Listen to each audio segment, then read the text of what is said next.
স্বাগত সংবাদ যুগে। দিনের প্রধান সংবাদ এবং তার বিস্তারিত বিশ্লেষণ নিয়ে আপনাদের সঙ্গে আছি আমি মাহবুব হাসান। শুরুতে জেনে নেই কি থাকছে আজকের সংবাদ যুগে। তেহরানে হামলার পূর্ণ পরিকল্পনা আমাদের হাতে রয়েছে। খুব দ্রুতই ইসরায়েলের বিমান বাহিনী পাইলটরা যুদ্ধবিমান নিয়ে তেহরানের আকাশে ছেয়ে যাবে এবং তাণ্ডব চালাবে। এই সংঘাত একতরফা হামলার মধ্য দিয়ে সব শেষ হয়ে যাবে এমনটা ভাবলে ভুল হবে। তাদের জীবনে বিপর্যয় নেমে আসবে, এতে কোনো সন্দেহ নেই। এই জঘন্য অপরাধের মূল্য তাদেরকে দিতেই হবে। ইরান ইসরায়েল সংঘাতের বিস্তারিত জানব আজ।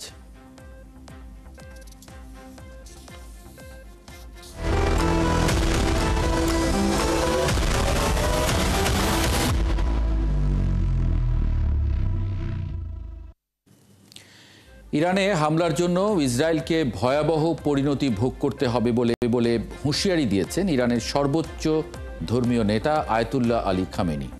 হামলা বন্ধ না হলে পাল্টা হামলার তীব্রতা বাড়বে, এই হুমকি ইরানের ইসলামিক রেভলিউশনারি গার্ড কর্পসের। অন্যদিকে ইরানের সব স্তরে হামলা চালানোর হুমকি দিয়েছেন ইসরায়েলের প্রধানমন্ত্রী বেনিয়ামিন নেতানিয়াহু। তবে শান্তি চাইলে ইরানকে পরমাণু কার্যক্রম বন্ধের কথা বলেছেন মার্কিন প্রেসিডেন্ট ডোনাল্ড ট্রাম্প। আর ইরানে ইসরায়েলের হামলার নিন্দা জানিয়েছেন রুশ প্রেসিডেন্ট ভ্লাদিমির পুতিন। সৃষ্টি ঘটকের প্রতিবেদন।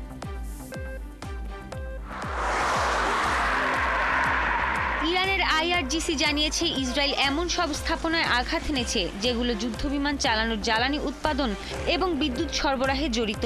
ইসরায়েলের আক্রমণের সময় 3টি ক্রুজ মিসাইল, 10টি ড্রোন এবং আরও অসংখ্য ছোট ড্রোন শনাক্ত করে ধ্বংস করা হয়েছে বলে জানিয়েছে ইরান। এ বিবৃতিতে আইআরজিসি হুঁশিয়ারি দিয়ে বলেছে, ইসরায়েল যদি হামলা অব্যাহত রাখে তাহলে ইরানের প্রতিরোধমূলক আক্রমণ আরও জোরালো ও বিস্তৃত হবে। একই দিন ইরানের সর্বোচ্চ নেতা আয়াতুল্লাহ আলী খামেনি হুঁশিয়ারি দিয়ে বলেছেন, ইরানে হামলা করে কঠিন জবাব ছাড়াই ইসরায়েল পার পেয়ে যাবে, তা ভাবার কোনো কারণ নেই। এই সংঘাত একতরফা হামলার মধ্য দিয়ে সব শেষ হয়ে যাবে এমনটা ভাবলে ভুল হবে। তাদের জীবনে বিপর্যয় নেমে আসবে, এতে কোনো সন্দেহ নেই। আমাদের বাহিনী এই হামলার উপযুক্ত জবাব দিতে প্রস্তুত আছে। তারা একটি যুদ্ধ উস্কে দিয়েছে, এই জঘন্য অপরাধের মূল্য তাদেরকে দিতেই হবে। জবাবে খামেনি প্রশাসনের সব স্তরে তেহরানের তীব্র হামলার পরিকল্পনা নিয়েই ইসরায়েল হামলা শুরু করেছে বলে হুঁশিয়ারি দিয়েছেন ইসরায়েলের প্রধানমন্ত্রী বেনিয়ামিন নেতানিয়াহু। তেহরানে হামলার পূর্ণ পরিকল্পনা আমাদের হাতে রয়েছে। খুব দ্রুতই ইসরায়েলের বিমান বাহিনী পাইলটরা যুদ্ধবিমান নিয়ে তেহরানের আকাশে ছেয়ে যাবে এবং তাণ্ডব চালাবে। আমরা আয়াতুল্লাহ সরকারের সব কার্যালয়, স্থাপনা, গুরুত্বপূর্ণ সব ক্ষেত্রে হামলা করব। তারা কল্পনাও করতে পারছে না আগামী দিনগুলোতে তাদের কিসের মোকাবেলা করতে হবে। এদিকে শান্তি অর্জনের জন্য ইরানকে পারমাণবিক অস্ত্র কর্মসূচি বন্ধ করার আহ্বান জানিয়েছে হোয়াইট হাউস। হোয়াইট হাউসের এক কর্মকর্তা বলেছেন, তেহরান যদি পারমাণবিক অস্ত্র কর্মসূচি বন্ধে প্রস্তুত হয় তবে এখনও শান্তিপূর্ণ সমাধানের সুযোগ রয়েছে। এর আগেই একই কথা বলেছেন মার্কিন প্রেসিডেন্ট ডোনাল্ড ট্রাম্পও। এরই মধ্যে ট্রাম্পের সঙ্গে এক ফোন আলাপে রুশ প্রেসিডেন্ট ভ্লাদিমির পুতিন ইরানে ইসরায়েলের হামলার তীব্র নিন্দা জানান। প্রায় 90 মিনিটের এ আলাপে মধ্যপ্রাচ্যের পরিস্থিতি নিয়ে আলোচনা করেন দুই নেতা। এ সময় ইরান ও ইসরায়েলের সংঘাত মধ্যপ্রাচ্য জুড়ে অস্থিরতা বাড়াতে পারে বলেও সতর্ক করেন পুতিন। সৃষ্টি ঘটক, 71। ইসরায়েলকে লক্ষ্য করে ইরান নতুন করে ক্ষেপণাস্ত্র হামলা চালিয়েছে বলে অভিযোগ করেছে ইসরায়েলের প্রতিরক্ষা বাহিনী আইডিএফ। ইসরায়েলি সেনাবাহিনী নতুন ক্ষেপণাস্ত্র হামলার সতর্কতা জারি করে নাগরিকদের নিরাপদ আশ্রয়ে চলে যাওয়ার নির্দেশ দিয়েছে। অন্যদিকে তেহরানের উত্তর পশ্চিমাঞ্চলে কয়েকটি শক্তিশালী বিস্ফোরণে কেঁপে ওঠে। সেখানে সক্রিয় করা হয় বিমান প্রতিরক্ষা ব্যবস্থা। এর আগে ইসরায়েলে শনিবার মধ্যরাত এবং রবিবার ভোরে 2 দফা হামলা চালায় ইরান। এতে অন্তত 13 ইসরায়েলি নিহত হয়।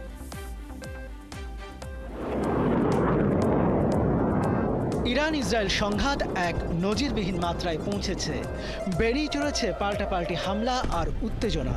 রবিবার তেহরানের বিভিন্ন এলাকায় নতুন করে বিস্ফোরণের শব্দে কেঁপে ওঠে। এ সময় ইসরায়েলি হামলা প্রতিহত করার জন্য তেহরানের বিমান প্রতিরক্ষা ব্যবস্থা সক্রিয় করা হয়।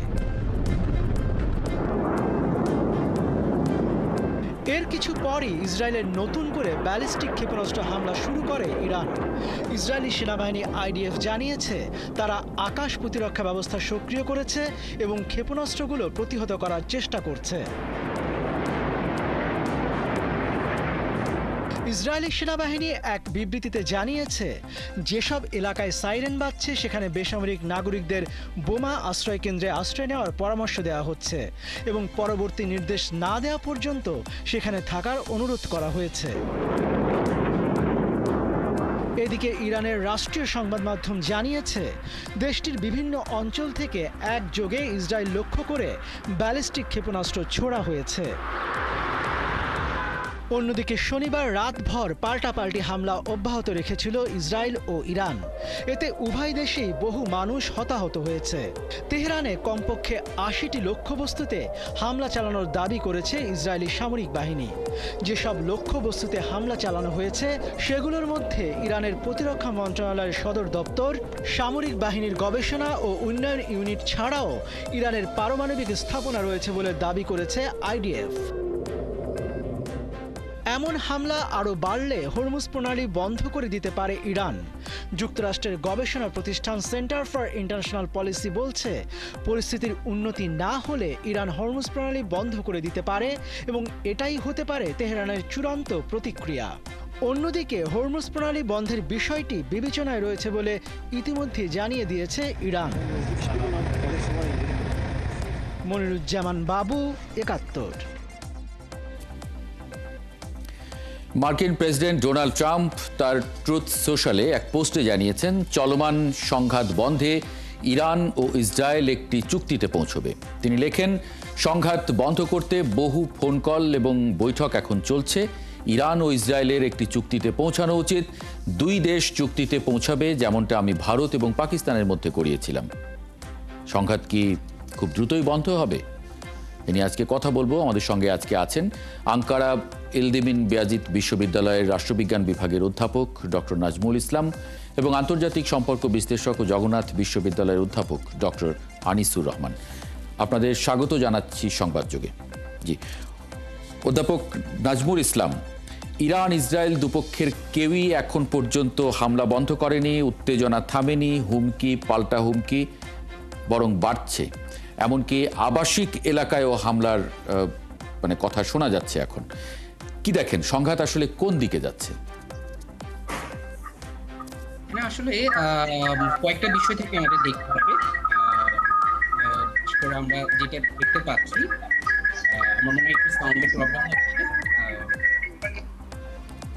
হ্যাঁ, আচ্ছা, যে বিষয়টা আমাদের দেখতে হবে যে ইরান এবং ইসরায়েলের এই যে এখন যেটা আমরা হচ্ছে রিয়েল সিনারিও দেখছি আর কি, যে আসলে ওয়ার বলতে যে সিচুয়েশনটা হয়, যে আমরা আসলে এর আগে গাজা ওয়ারের কথা বলি, আসলে এটা ছিল একপাক্ষিক। বেশিরভাগে যেটা ছিল ইসরায়েল হচ্ছে গাজার উপরে করেছিল, বা এর পরেও যদি লেবাননের কথা বলি আমরা, তারপর সিরিয়ার কথা বলি, তারপর বিভিন্ন জায়গায় যে বিষয়গুলো আমরা দেখেছি এখন পর্যন্ত, এগুলো ছিল ইসরায়েলের পক্ষ থেকে অন্য অঞ্চলের উপরে অ্যাটাক করা।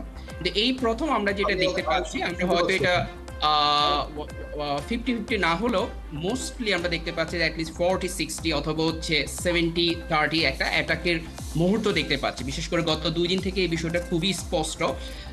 ইরান পাল্টা একটা যে অ্যাটাক করতে পারে, ইরানের যে কিছুটা হলো ক্যাপাসিটি আছে ইসরায়েলের উপরে, বা ইসরায়েলকে আপনার তার ভিতর থেকে হচ্ছে অ্যাটাক করা, সেটা আমরা বুঝতে পারছি। হ্যাঁ, এটা সত্য কথা, ইরানও এখন পর্যন্ত অনেক বেশি পরিমাণে তার যে লসের যে হারটা আমরা যদি দেখি, তার সবচেয়ে টপ যে মিলিটারি লিডার থেকে শুরু করে বিভিন্ন রকমেরই তার হচ্ছে লসের শিকার হয়েছে। কিন্তু এখানে একটা জায়গা আমাদের পয়েন্ট দেখতে হবে যে ইসরায়েল তার যে সোসাইটিটা, আমরা যদি সোশিওলজিক্যাল জায়গা থেকেও দেখি, এমনকি তাদের ইন্টারন্যাশনাল পলিটিক্সের জায়গাটাও যদি দেখি, ইসরায়েল যে তার সোসাইটিটা তৈরি করছে, এটা হচ্ছে একটা ম্যাটেরিয়ালিস্টিক সোসাইটি। তো এই সোসাইটি এই যে অ্যাটাকটা, এটা কিন্তু তারা এক্সপেক্ট করে নাই। তারা ভাবছিল যে তাদের যে 3 লেয়ার্সের যে ডিফেন্স সিস্টেম আছে, বিশেষ করে আমরা যেটা দেখতে পাচ্ছি যে হয়তো বা 80টা মিসাইল অ্যাটাক করার পর অন্তত 20টা বা 20টার মতো হচ্ছে, অথবা 5টার মতো হচ্ছে অ্যাটাকটা কিন্তু সাকসেসফুলি কিন্তু কাজ করতেছে। তো এটা কিন্তু ইসরায়েলের জন্য মানে সে কতটুকু এটা নিতে পারবে এটা সময় আমাদেরকে বলে দিবেন। আরেকটা বিষয় হচ্ছে এখানে কিছুক্ষণ আগে যে বিষয়টা পয়েন্ট আউট করা হলো যে আমেরিকার বিষয় থেকে আমেরিকা আসলে কোনোভাবেই এই ইরানের যুদ্ধ যেটা আমরা দেখতে পাচ্ছি এটাতে সে ডিরেক্টলি, যেটাকে আমরা বলি ফুল স্কেল ওয়ার, সেটা সে ইনভলভ হবে কিনা এটা আসলে সময় বলে দিবে। এখন পর্যন্ত আমরা যেটা বুঝতে পারছি এটা আমেরিকার কোনো দিক থেকে বেনিফিট করবে না। আরেকটা জায়গাটা হলো কিন্তু গতকালকে তো একটা খবর এরকম গণমাধ্যমে আমরা দেখেছিলাম যে আমেরিকা যুদ্ধ জাহাজ পাঠাচ্ছে ইসরায়েলের কে সাহায্য করার জন্য, সেটার যদি যুক্ত করেন এই তথ্যটা। এখানে একটা জিনিস খেয়াল করতে হবে যে আমেরিকা যুদ্ধ জাহাজ পাঠাচ্ছে মানে এই না যে হচ্ছে আমেরিকান মানে অর্থাৎ আমেরিকার সি শোর থেকে হচ্ছে যুদ্ধ জাহাজটা পাঠাচ্ছে। দেখেন এখানে একটা খেয়াল করতে হবে যে আমেরিকার এখানে যে মিলিটারি বেসগুলো আছে, আপনি জানেন যে হচ্ছে পুরো ওয়ার্ল্ড ম্যাপে যদি আমরা ধরে ধরে হিসাব করি যে আমেরিকার সবচেয়ে বেশি মিলিটারি বেসেস কিন্তু হচ্ছে এই অঞ্চলে অর্থাৎ মিডল ইস্টের অঞ্চলে। এই পশ্চিমার এই মিডল ইস্টের জায়গাগুলোতে যদি আমরা ধরে ধরে দেখি, যেমন আপনার বলতে পারেন ইউএই, কাতার, তারপর হচ্ছে আমরা এই যে এখানে যে যতগুলো আরব সাগর থেকে শুরু করে ইন্দো প্যাসিফিক রিজিয়ন থেকে শুরু করে এখানে অনেকগুলো কিন্তু আমেরিকান মিলিটারি বেসেস অলরেডি আছে। তো আমেরিকার যুদ্ধ জাহাজ পাঠানো মানিটার কিন্তু এরকম না যে সে অনেক দূর থেকে যুদ্ধ জাহাজ পাঠাচ্ছে। বিষয়টা হচ্ছে তার একদমই রুটিন একটা টাস্ক। এখন কথা বলে এটা মিডিয়াতে কিভাবে আসতেছে সেটা একটা গুরুত্বপূর্ণ জিনিস। আমরা জানি মিডিয়াতে আসলে একটা ফ্রেমিং এর একটা বা হচ্ছে আমরা যেটাকে বলি একটা ন্যারেটিভ দাঁড় করাতে হবে। তো এই বিষয়টা এভাবে দেখাচ্ছে যে হ্যাঁ যুদ্ধ জাহাজ পাঠাচ্ছে, কিন্তু আসলে যুদ্ধ জাহাজ পাঠানোর বিষয় না। আমেরিকার তার ফরেন পলিসির জায়গা থেকে অনেকটাই স্পষ্ট, সে যে কোনো মূল্য অবশ্যই ইসরায়েলকে হচ্ছে সে হেল্প করবে এই জায়গাটায়, সে ইসরায়েলকে ডিপেন্ড করবে। সো এই ডিপেন্ডের জায়গা থেকে সে অবশ্যই হচ্ছে আপনার ডিফেন্ডের জায়গা থেকে সে অবশ্যই হচ্ছে আপনার আমরা দেখবো যে সে যুদ্ধ জাহাজ হোক অথবা হচ্ছে এর চেয়ে আরো অনেক কিছু হলো সেটা করবে। হ্যাঁ এখন পর্যন্ত যেটা আমরা দেখতে পাচ্ছি আমেরিকা বারবার বলতেছে যে সে ডিরেক্টলি এটার সাথে ইনভলভ না, কিন্তু ইরানের জায়গা থেকে ইরান বারবার এটা ক্লিয়ারলি বলছে যে তাদের কাছে সলিড এভিডেন্স আছে যে এটার সাথে স্পষ্ট আমেরিকা ইনভলভ। তো এখন এই পুরো পরিস্থিতিতে দেখলে আমরা এটা বোঝা যাচ্ছে যে আমেরিকা আসলে ইনভলভ, কিন্তু এটা ফুল স্কেল ওয়ার হবে কিনা অন্তত মানে পর্দার অন্তরালে থেকে যেভাবে সাহায্য সহযোগিতা করা যায় সেটা আমেরিকা করে যাচ্ছে। কারণ এরকমও আসছিল যে কিছু মিসাইল খুব অল্প সময়ের মধ্যে ইসরায়েলে আমেরিকা সাপ্লাই করেছে। সেই খবরটি যখন ইরানের সঙ্গে আমেরিকার যখন এই মিটিংগুলো চলছিল পরমাণু ইস্যুতে, ওটা করে যাবে। এটা আসলে কেউ এটাকে স্টপ করার সুযোগ নাই আমেরিকার জায়গা থেকে। কারণ ফরেন পলিসির জায়গাটাতে আমরা যদি দেখি আমেরিকার যে মানে আমেরিকা পরে এটা ব্যাখ্যা করেছে যে এর আগে যে অস্ত্র চুক্তি করা ছিল সেই চুক্তির আওতায় এইগুলো গেছে। আসবো আপনার কাছে আরেকবার। জি ডক্টর আনিসুর রহমান, মানে এখন যুদ্ধের প্রকৃতিটা কোন দিকে দেখেন? আমরা দেখছি যে ইরান ইসরায়েলের মধ্যে যে পাল্টাপাল্টি যে পাল্টা হুমকি সেগুলো আসলে সময় যত যাচ্ছে তত আরও বাড়ছে। সেই জায়গায় যুদ্ধ বিমান পাঠানোর কথা জানিয়েছে যুক্তরাজ্যের প্রধানমন্ত্রী যে আরও বেশি পরিমাণে যুদ্ধ বিমান মধ্যপ্রাচ্য অঞ্চলে তারা পাঠাবেন যুক্তরাজ্যের প্রধানমন্ত্রী। এর মধ্যে দেখছি যে পুতিন ট্রাম্প ফোনালাপ হয়েছে দীর্ঘ সময় নিয়ে। আসলে যুদ্ধটা এখন মানে কোন অবস্থায় দেখেন? আক্রমণ কিন্তু থেমে নেই দু দেশের মধ্যে। আমরা প্রথম থেকে এই যুদ্ধটাকে এক ধরনের নিও ক্রুসেড হিসেবে চিহ্নিত করতে চাই, বিকজ অফ এই যুদ্ধটা হচ্ছে basically western civilisation versus eastern civilisation. Eastern civilisation বলতে বোঝাচ্ছি আমরা এটা ইসলামিক সিভিলাইজেশনের সাথে, ওয়েস্টার্ন সিভিলাইজেশন বলতে বোঝাচ্ছি জিউস সিভিলাইজেশন, খ্রিস্টান সিভিলাইজেশনের একটা কনফ্লিক্ট বা যুদ্ধ হচ্ছে। এবং যুদ্ধটি আপনার হলো যে একটা বৃহৎ পরিসরে বৃহৎ ব্যাপ্তি আছে, বিকজ অফ মিডল ইস্টে কিন্তু অনেকগুলো অ্যাক্টর কাজ করছে। মিডল ইস্টে আপনার আমেরিকান ইন্টারেস্ট আছে, মিডল ইস্টে ফ্রান্সের ইন্টারেস্ট আছে, আর মিডল ইস্টের ব্রিটিশরা চলে গেছে, সাম্রাজ্যবাদী ব্রিটিশরা মিডল ইস্ট থেকে চলে গেছে, বাট দে হ্যাভ দেয়ার পর মিডল ইস্টে কিন্তু তাদের ছায়া আছে। এবং মিডল ইস্টের ব্রিটিশদের নিও ব্রিটিশ যদি বলি বা নিও কলোনিয়ালিস্ট যদি বলি বা নিও ইম্পিরিয়ালিস্ট যদি বলি, সেটা হলো আমেরিকা। সুতরাং এখানে আমেরিকার একটা ব্যাপক অংশগ্রহণ আছে। আবার উপরন্তু যদি আপনি দেখেন যে ইরানের কিছু বন্ধু রাষ্ট্র আছে যারা ইরানকে সর্বাত্মকভাবে সহযোগিতা করবে। এর মধ্যে আমরা প্রথমেই ধরে নিচ্ছি রাশিয়া ইরানের সাথে একটা ভালো সম্পর্ক আছে, এবং রাশিয়া সবসময় ওয়েস্টার্ন সিভিলাইজেশনের বিরুদ্ধে বা বিপক্ষে সবসময় অবস্থান গ্রহণ করে। বিকজ অফ ওয়েস্টার্ন সিভিলাইজেশন আমেরিকার নেতৃত্বে ইউনিপোলার ওয়ার্ল্ডে কম্পিটিটর হিসেবে তারা দেখতে চায় বর্তমান সময়ে চায়না। সুতরাং চায়নাও চাবে যে মিডল ইস্টে একচ্ছত্র আমেরিকা এবং ইসরায়েলের যে আধিপত্যবাদ আছে, সেই আধিপত্যবাদের বিরুদ্ধে কিন্তু চায়না একটা অ্যাক্টর হিসেবে কাজ করবে।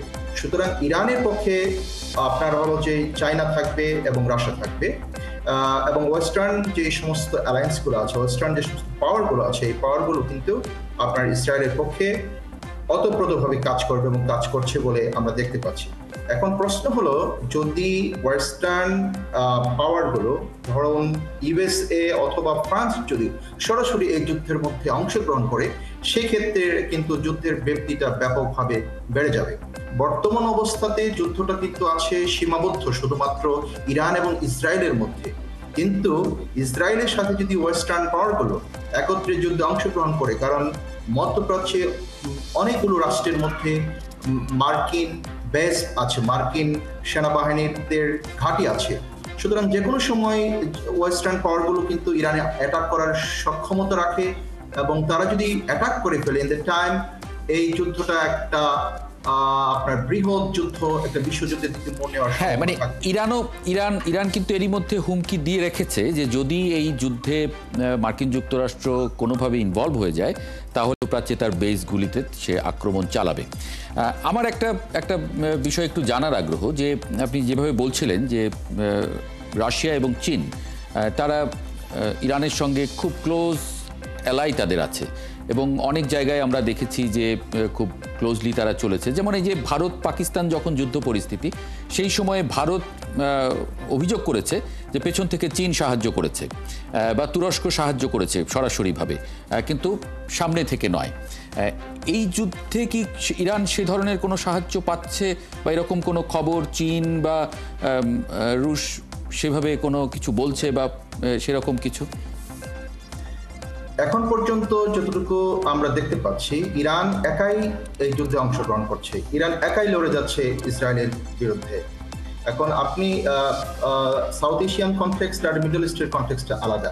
সাউথ এশিয়াতে ভারত পাকিস্তানের যুদ্ধে সরাসরি চীন এবং তুরস্ক অংশগ্রহণ করেছে, কারণ হলো যে আপনার সাউথ এশিয়ান কনটেক্সট। তার কি ইচ্ছা করলেই খুব তাড়াতাড়ি, মানে আজকের মধ্যে বা কালকের মধ্যে ইরানের সাথে যুদ্ধে অংশগ্রহণ করবে এমনটা নয়, বিকজ টার্কির ফরেন পলিসির আপনি যদি দেখেন 2000 সাল পর্যন্ত টার্কির সাথে ইসরায়েলের সুসম্পর্ক।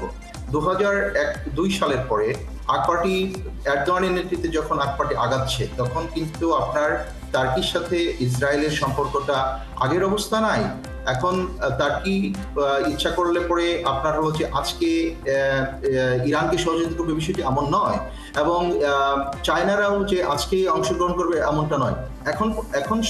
এখন পর্যন্ত ইরান তার নিজস্ব সক্ষমতা দিয়ে আপনার হলো যে এটাকে প্রতিহত করার চেষ্টা করছে ইরান, কারণ ইরান ডিক্লেয়ার করছে যদি ইসরায়েল অ্যাটাক বন্ধ না করে, তাহলে ইরান পাল্টা প্রতিশোধ নেবে।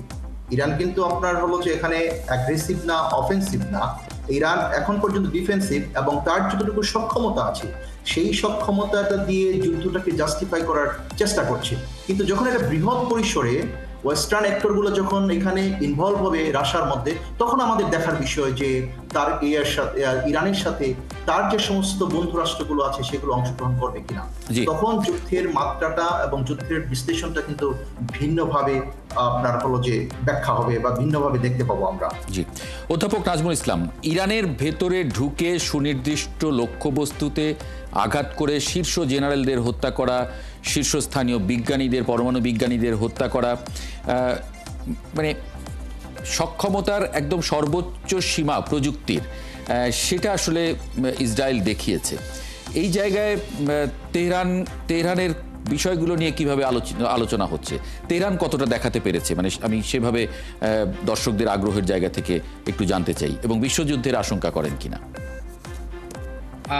শেষ থেকে শুরু করি।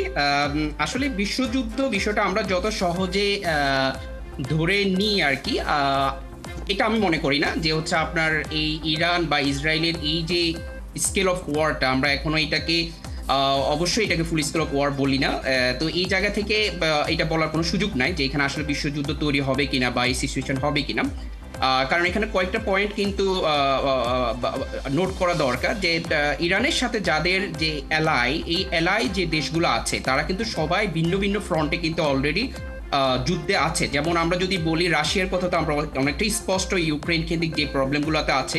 অন্যদিকে হচ্ছে আমরা যদি ইয়ের দিকে তাকাই, যে হচ্ছে চায়নার দিকে তাকাই, সেও কিন্তু হয়তো বা আপনার কনফ্লিক্ট যেটাকে আমরা ডিফেন্সিভ যে ওয়ার বা হচ্ছে ডিফেন্স রিলেটেড ওয়ারে না থাকলেও সে কিন্তু একটা ট্রেড ওয়ারের মধ্যে কিন্তু এখনো ইনভলভ। তো অন্যদিকে হচ্ছে ইরান এখানে হচ্ছে আরেকটা জায়গাতে ইনভলভ। তো এই জায়গাগুলোতে একটা জিনিস স্পষ্ট, যে প্রতিটা দেশ আগে তার ইন্টারেস্টটা সার্ভ করে, তার ইন্টারেস্টটা বের করে আনতে হবে। এক্স্যাক্টলি, মানে আপনি চায়নার কথা যেভাবে বলেছেন, চায়না তো এভাবেই, চায়না কখনো আসলে সরাসরি যুদ্ধে লিপ্ত হয়েছে এরকম দেখা যায় না, তার যুদ্ধটা একটু মানে ভিন্ন উপায়ে সে যুদ্ধ করে। সুতরাং এখানেও যে সামনে এসে করবে সেরকমটা নাও হতে পারে। আমাকে শেষ করতে বলা হচ্ছে, আমি নিশ্চয়ই এ নিয়ে আবারও কথা বলার সুযোগ হবে আমাদের। অনেক ধন্যবাদ আপনাদের দুজনকে যুক্ত হবার জন্য আজকে সংবাদযোগে। দর্শক, এই ছিল আজকের সংবাদযোগে। আগামীকাল ঠিক রাত 10টায় আবারও দেখা হবে নতুন কোনো বিষয় এবং তার বিশ্লেষণ নিয়ে। ৭১-এর সঙ্গে থাকুন।